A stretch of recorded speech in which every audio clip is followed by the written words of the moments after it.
So, on Yamaha discontinuing the R1. Last week, Visor Down, an online news publication for motorcycles, published an article saying Yamaha confirmed the rumors that the R1 and the R1M are gonna be discontinued. It stated that Yamaha had no plans to update their current R1 to the Euro 5 Plus emissions standards, meaning the R1 will no longer be sold to the public as a street bike. And I think about a day later, Visor Down released another article from Team Yamaha saying they will still continue to support the racing division, as well as enthusiasts and club racers who still want to race the R1. That means the same thing that happened to the R6 will also happen to the R1. We're gonna get an R1 race version. Now let's talk about racing. The R1 doesn't seem like it's going anywhere. They just won World Superbike in 2021, and if they're going to continue to compete in World Superbike, they're going to have to sell us the R1, at least in race form. That's exactly what happened to the R6. The R6 was still racing in Supersport class and WSBK, so the option to buy an R6 in race trim was still available worldwide. That said, with the announcement of the R9, I think the R6 race is most likely going to go away, unless there is still a demand for the 600cc Screamer in the racing world, which there probably is. I don't really follow every race division in the world. Now let's get into a little bit of history of the Yamaha R1.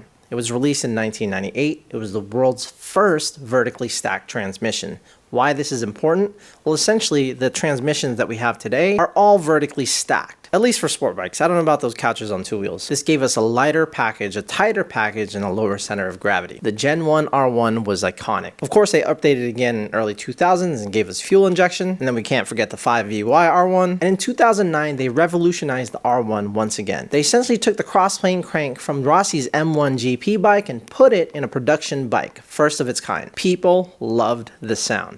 But they gave us the silly bug eyes, which a lot of people did not like. I personally liked it. I thought it was cool. But even with that update, they never won a World Superbike with that bike. It wasn't until they updated the R1 again in 2015. They gave us the 6-axis IMU, all the traction control that you could ever want, slide control, wheelie control, race ABS. And in those 5 or so years, they raced the bike, made little improvements here and there, which eventually led to the 2021 World Superbike title by Yamaha Tappa and Toprak. He's a beast. Huge fan. So with that recent world title, why would Yamaha go and discontinue the R1? Everybody wants to blame Euro 5 emissions, but nobody's really talking about global market share. See, the truth is the Yamaha Corporation has been pretty comfortable in second place right under Honda. But that was until 2011 when Hero and Honda parted ways. Hero went on to take second place from Yamaha, dropping Yamaha's global sales, and then TVS came along and dropped Yamaha even lower on the totem pole. At the end of the day, Yamaha is a corporate company. And let's be honest, I've owned 4 R1s myself, including an R1M, and none of them I bought brand new. Because the truth is, buying a brand new motorcycle with depreciation just doesn't make sense financially. But I know there's a few people who are like, oh, I'm a diehard, I'm gonna buy brand new no matter what, because people don't take care of the bikes. So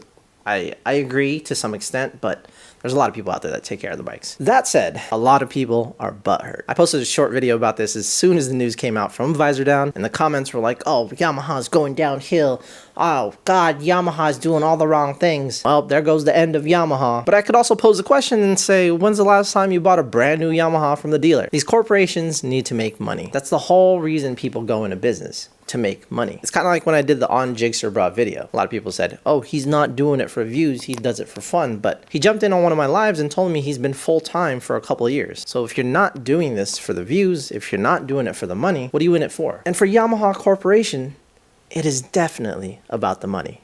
Not really emissions. Now, a lot of people think the R9 is going to replace the R1. It's not. Because the truth is, the reason the R6 wasn't renewed is because people weren't buying 600cc's anymore. And if you think about what Suzuki has done in the past couple of years, they completely just took everything out of racing and they decided to no longer sell the GSXR in certain markets. And with Yamaha continuing to lose market share every single year, it only made sense from a business standpoint for them to do the same. Are we going to lose the R1 in North America?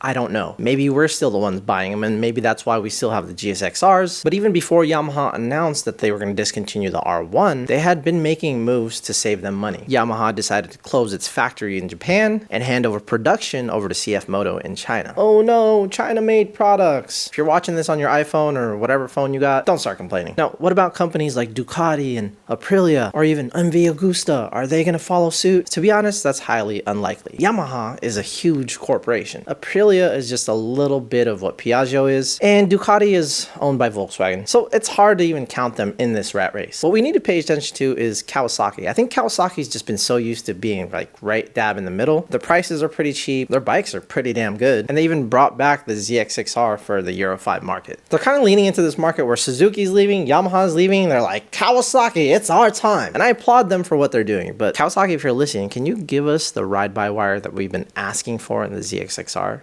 Please. In any case, Honda looks like it's always going to be around, and Kawasaki's not going anywhere. Suzuki seems to be okay in the US, and I'm hoping that the R1 continues to be sold in the US. Do I have any plans to buy an R1? No. I owned a 2015 R1 and a 2015 R1M. Both bikes just did not suit me well. Now, for anybody trying to buy an R1, hope is not lost. There are plenty of Yamaha R1s on the used market.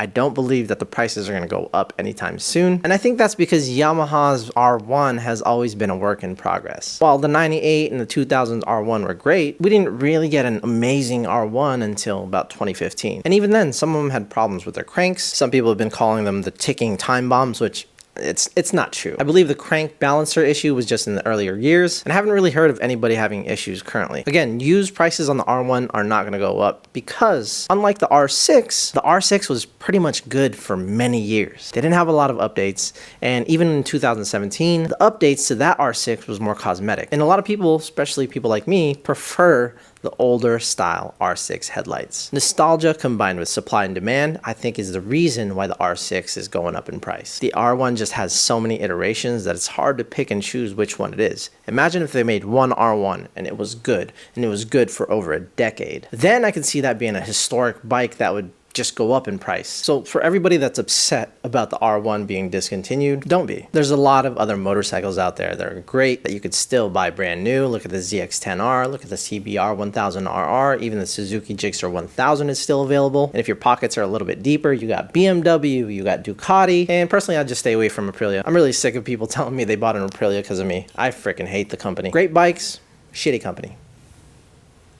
Oh, and I forgot one more thing. A lot of people are saying the R6 is coming back. The R6 is not coming back. It's never coming back. The reason being is, again, because of racing. The R6 is not able to compete against the Panigale V2. If you follow World Superbike, you know that Ducati has had their own set of rules for I don't know how long.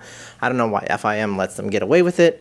But because Ducati's been winning worlds, that's the whole reason we're getting an R9. 100% more torque, possibly more horsepower. I'm not sure what they're going to do with that engine. But the R9 is going to be developed for racing first, just as the R6 was developed for racing first. So if World is not racing the R6 has no reason to be sold to the public. At least in street form. They'll probably keep the R6 race. I don't know. I don't care. I already own two R6s. Good luck to all of you. All right, just for fun, I wanted to look to see how much these R1s are going for. Here's a 2021 for $14,000. Here's another 2020 for $14,500. There's a 2016 for $14K, but it has way less miles. And of course, you'll always have some people on drugs, like this guy who's selling a 2007 R1 with 19,000 miles for 11,000 bucks. I told you. R1's not going anywhere. There are just too many different versions, and I don't think it's that special. Not as special as an R6.